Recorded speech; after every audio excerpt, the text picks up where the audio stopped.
കഴിഞ്ഞ വർഷം വൈറലായ സ്റ്റാൻഫോർഡിന്റെ എ പട്ടണത്തിന് സമാനമായി ചൈനീസ് ഗവേഷകർ ഒരു എ ഹോസ്പിറ്റൽ നഗരം വികസിപ്പിച്ചെടുത്തു. ഏജന്റ് ഹോസ്പിറ്റൽ എന്ന് പേരിട്ടിരിക്കുന്ന എ ഹോസ്പിറ്റൽ വികസിപ്പിച്ചെടുത്തത് സിംഗുവ യൂണിവേഴ്സിറ്റിയിലെ ഗവേഷകരാണ്.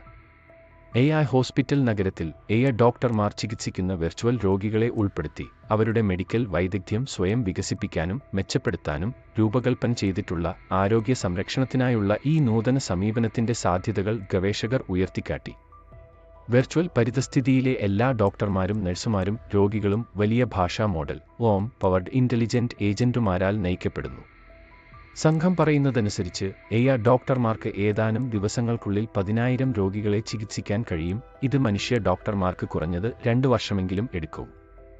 എന്തിനധികം, രോഗനിർണയം മുതൽ ഫോളോ അപ്പ് വരെയുള്ള രോഗി പരിചരണത്തിന്റെ മുഴുവൻ പ്രക്രിയയും അനുകരിച്ചുകൊണ്ട് ഡോക്ടർമാർ മെഗാ ഡാറ്റാസെറ്റിൽ 93.06% കൃത്യതാ നിരക്ക് കൈവരിച്ചതായി റിപ്പോർട്ടുണ്ട്. ഹോസ്പിറ്റലിൽ വിവിധ കൺസൾട്ടേഷനുകളും പരിശോധനാ മുറികളും ഉൾപ്പെടുന്നു. അവയിൽ 14 ഡോക്ടർ ഏജന്റുമാരും 4 നഴ്സിംഗ് ഏജന്റുമാരും പ്രവർത്തിക്കുന്നു. അപകടരഹിതമായ അന്തരീക്ഷത്തിൽ ചികിത്സാ പദ്ധതികൾ നിർദ്ദേശിക്കാൻ അനുവദിച്ചുകൊണ്ട് വെയർഹൌസ് പ്രവർത്തനങ്ങൾ ഒപ്റ്റിമൈസ് ചെയ്യാനും മെഡിക്കൽ വിദ്യാർത്ഥികൾക്ക് പരിശീലനം വർദ്ധിപ്പിക്കാനും ഈ സജ്ജീകരണം ലക്ഷ്യമിടുന്നു.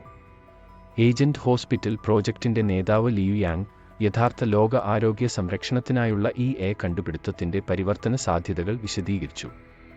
വെർച്വൽ രോഗികളെ ഡോക്ടർമാർ ചികിത്സിക്കുന്ന ഒരു ഹോസ്പിറ്റൽ ടൗൺ എന്ന ആശയം മെഡിക്കൽ പ്രൊഫഷണലുകൾക്കും പൊതുജനങ്ങൾക്കും വലിയ പ്രാധാന്യമുണ്ട്. ബീജിംഗ് ആസ്ഥാനമായുള്ള ഗ്ലോബൽ ടൈംസ് സമീപകാല അഭിമുഖങ്ങളെ ഉദ്ധരിച്ച് റിപ്പോർട്ട് ചെയ്തു.